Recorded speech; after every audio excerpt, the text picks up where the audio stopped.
South Africa's bad relationship with the United States is making headlines across the world almost daily now.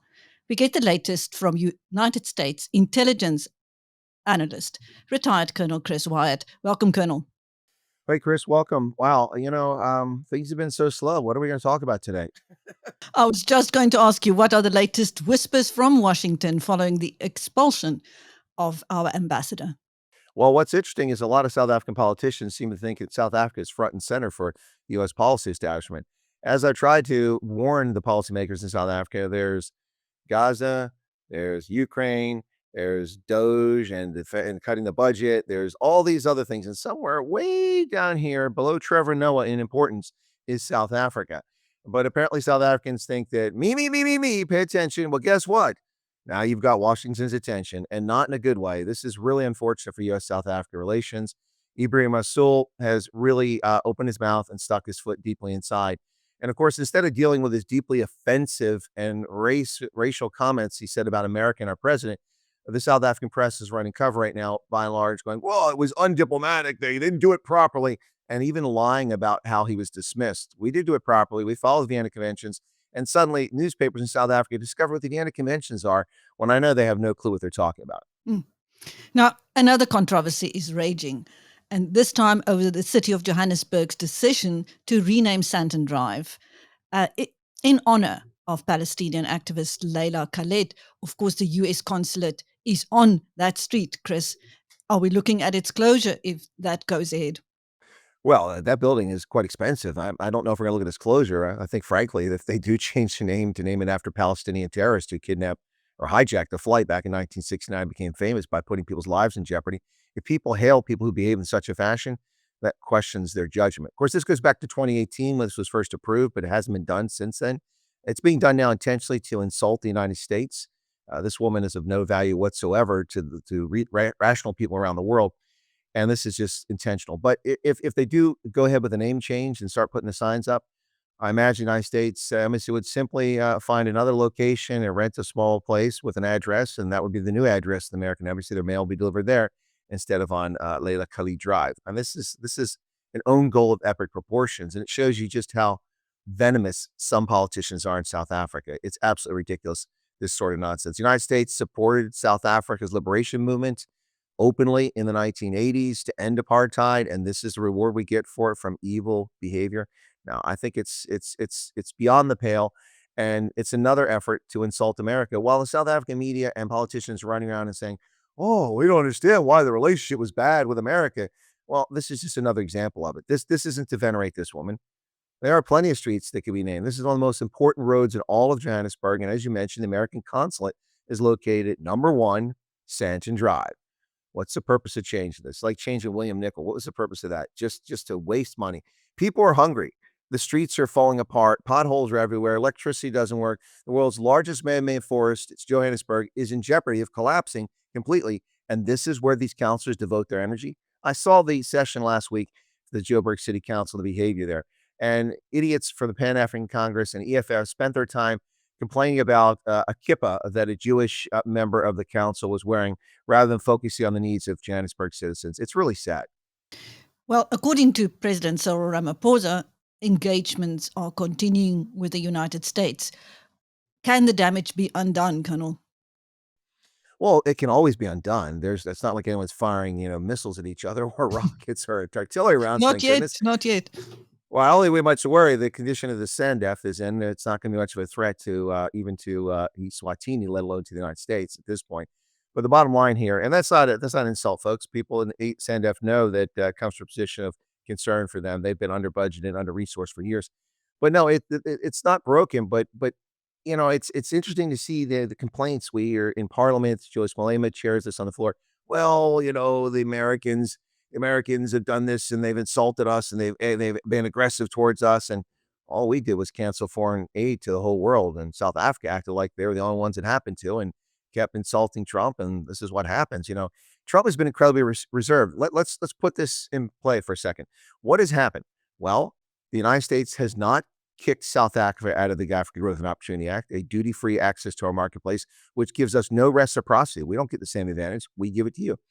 and we have not kicked you out. You're not even legally in it because South Africa passed the Expropriation Without Compensation Act, which abrogates private property rights. And that's a key tenet of our public law. Legally, Trump has no choice but to kick you out of AGOA. And he hasn't done it.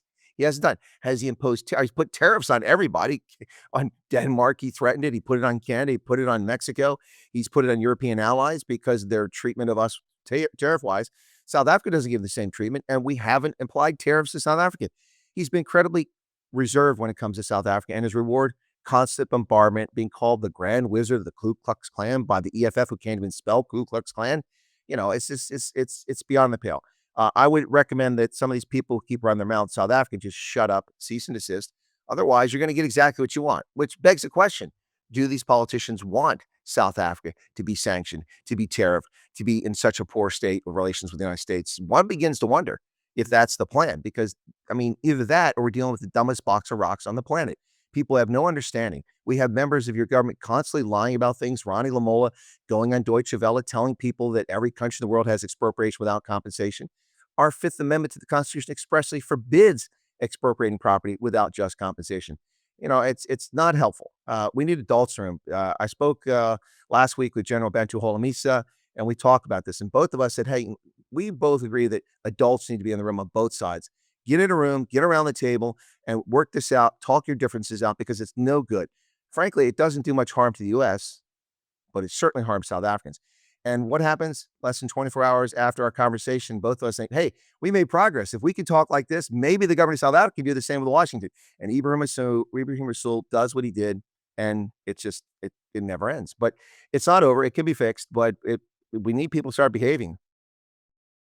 Now, President Donald Trump has ruined Hunter Biden's South African holiday. He's pulled his Secret Service protection after he was spotted with his detail in Cape Town.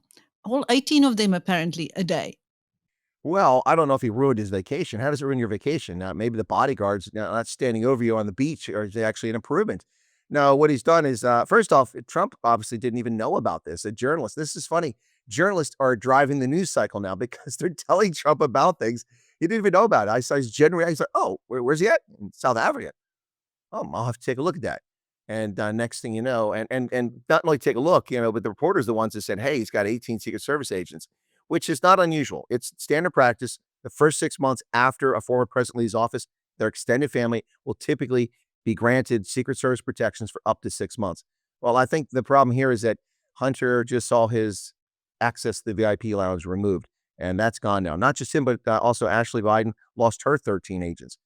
This is just an example of how much money we spend on people.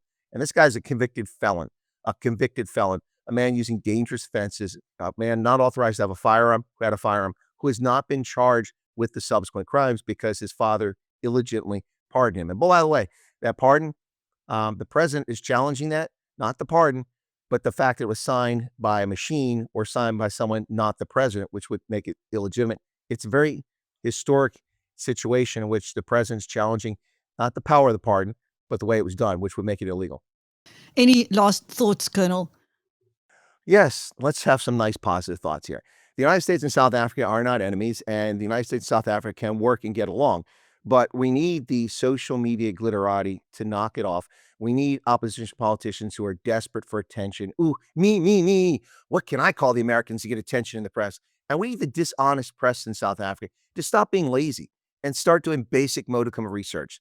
Reporting falsely just because Ronnie Lamola told people something doesn't make it true. The United States did, in fact, deliver a diplomatic note for Ebrahim Rasool. He didn't show up at the Department of State where he was summoned to. And oh, by the way, you do get summoned. Just ask Ruben Brigady. He was summoned to Durko, and he had to answer for what he said, which is completely different. But he went there. Diplomats are summoned, and they arrive. He was unable to make any time on a Friday, but the Deputy Chief of Mission for the South African mission showed up there. But the media chose to listen to Ronnie Lamola instead of doing basic research and finding out how the Vienna Conventions work. And today I see another story being run by a media outlet saying this violates the tenets of no, it's nonsense. Stop the nonsense. Let's behave like adults. Let's get in a room. Because the people that would be hurt by this, not Americans, except for a few business people, a few people who import stuff, the people who will suffer and the people who are already suffering as a consequence of the actions of your government, Chris, are South Africans. And that's heartbreaking, whether they're people waiting for antiretrovirals or people who are getting support because the U.S. is paying for anti-gender-based violence, or people who want to expand businesses, or people who want to travel to America. This is all nonsense. There's no ill will between South Africans and Americans. Let's get along, and let's get our politicians to shut up, sit down, and behave like adults, which seems to be almost impossible this day and age. Thank you. That was Colonel Chris Wyatt, United States intelligence analyst, now retired, speaking to BizNews on the latest developments on the deteriorating relationship between the US and South Africa. Thank you, Colonel. You're very welcome, Chris. My pleasure.